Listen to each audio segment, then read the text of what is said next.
Here is the text rewritten exactly as you requested. Number 10. The bumbling genius. You probably know this person, or maybe you are this person. They're the kind of brilliant mind who can solve a Rubik's Cube while explaining the theory of relativity, but they can't seem to remember where they put their car keys. You're at a party and they're holding court, dropping complex knowledge bombs, and then, with a flourish, they spill an entire glass of red wine on your pristine white rug. This isn't just a quirky personality trait, it's a real-life cognitive trade-off. Your brain is a limited resource, and it has to prioritize what it focuses on. When someone is deep in thought, their prefrontal cortex is working overtime, chewing through complex ideas and abstract concepts. This kind of heavy-duty mental lifting can sometimes overshadow the mundane tasks that the rest of us do on autopilot. The simple act of remembering your wallet or tying your shoes gets shunted to the back burner, a victim of a brain that's too busy building a mental skyscraper to worry about the scaffolding. They're not absent-minded because they're stupid.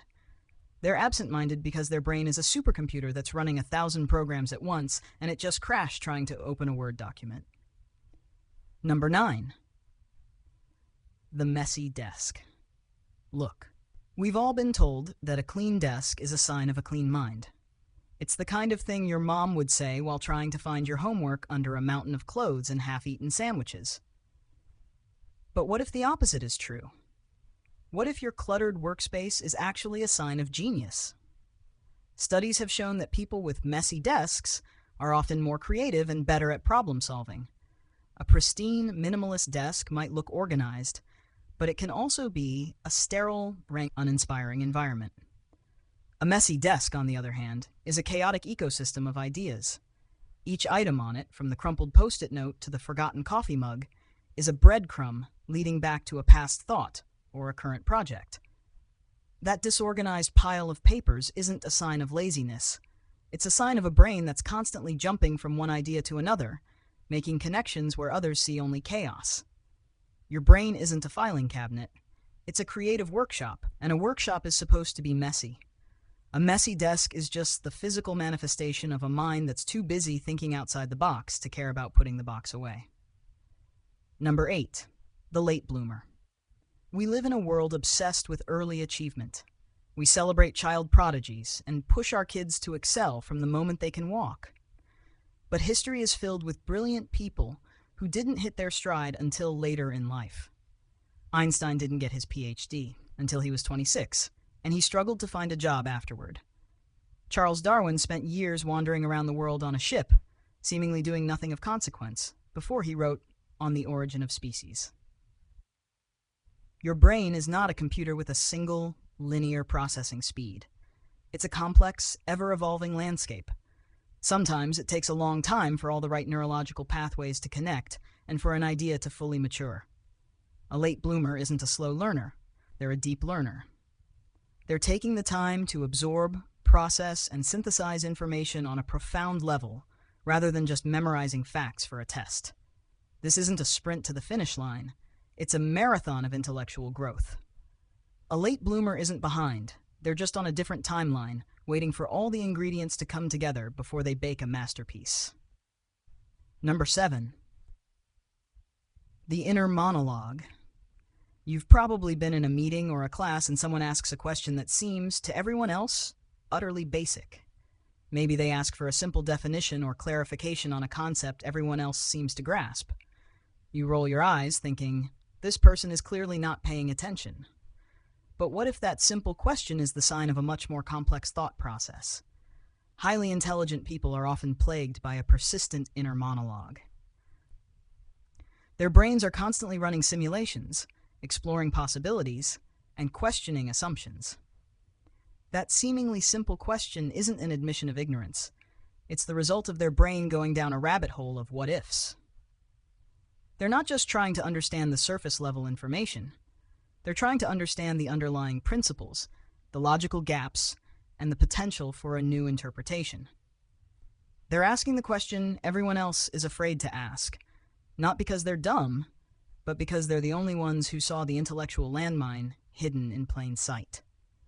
They're not just listening to the words, they're questioning the entire symphony.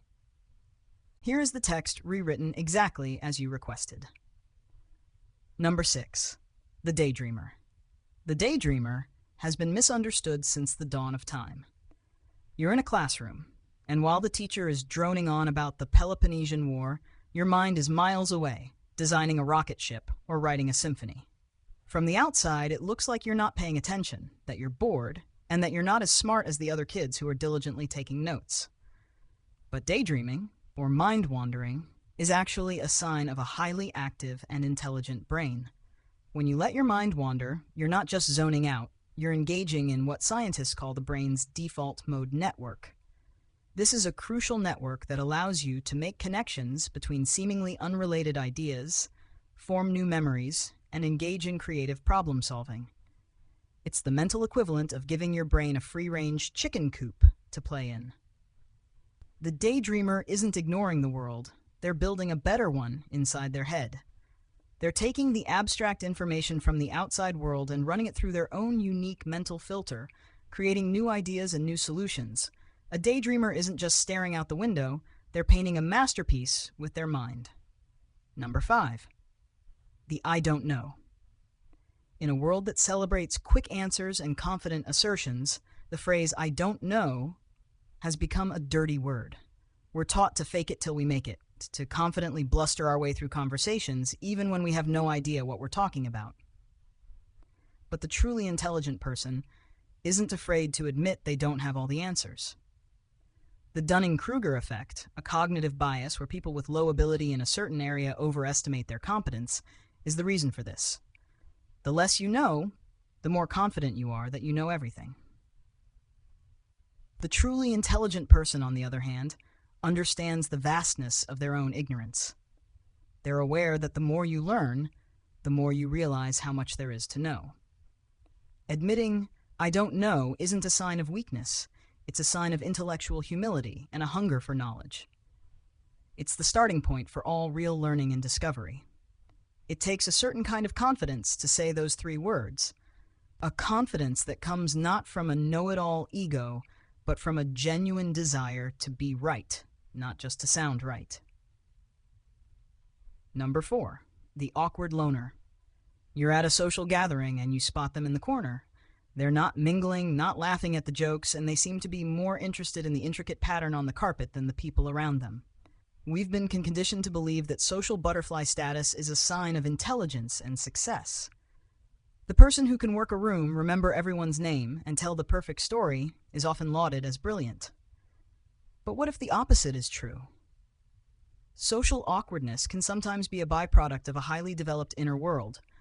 While others are mastering small talk, the awkward loner is mastering an instrument, a new language, or a complex scientific theory.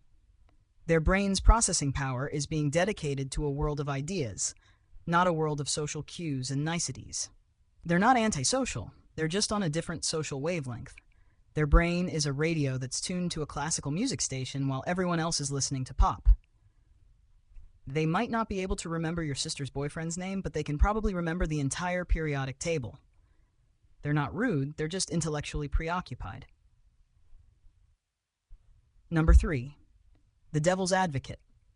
Everyone hates this person.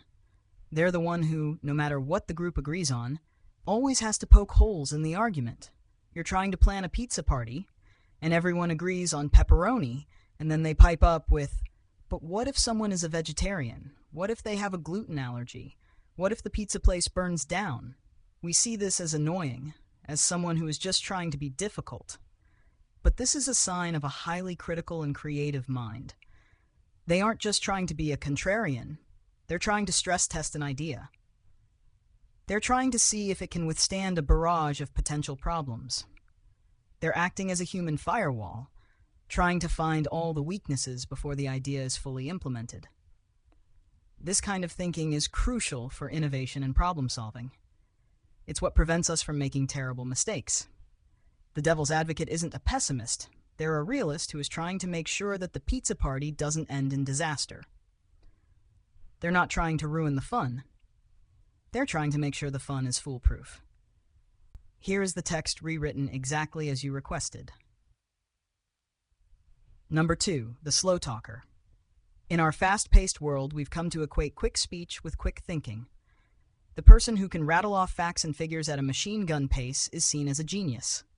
The person who pauses, stumbles over their words, and takes a moment to formulate their thoughts is often seen as slow or stupid. But what if those pauses aren't a sign of a slow mind, but a sign of a deep one? The slow talker isn't just pulling words from a mental list. They're carefully selecting the most precise, accurate, and meaningful words to express a complex idea. They're building a sentence like a master architect, making sure every word is in its perfect place. Their brain is doing 1,000 things at once, analyzing the question, sifting through a vast library of knowledge, and then trying to translate all that complexity into a simple, coherent sentence. The quick talker is just downloading information, but the slow talker is uploading wisdom. They're not struggling to keep up. They're struggling to condense a universe of thought into a few simple words. Number 1. The constant questioner. Remember that kid in your class who always had their hand up asking, why? Why is the sky blue? Why do we have to learn this? Why do we have to do it that way? You probably wanted to throw a book at them. We see constant questioning as a sign of a lack of understanding or an attempt to be annoying. But the constant questioner isn't asking because they don't get it. They're asking because they do. They understand that every answer is just a doorway to 100 more questions. They see the world not as a collection of facts, but as a vast, interconnected web of mysteries. They're not just trying to memorize information. They're trying to understand the fundamental mechanics of the universe. The person who accepts things at face value is often the one who is truly struggling to grasp the deeper concepts. The constant questioner, on the other hand, is a budding scientist, a future philosopher, a person who understands that the only thing more valuable than an answer is a good question. They aren't trying to be difficult. They're trying to find the truth, one infuriating why at a time.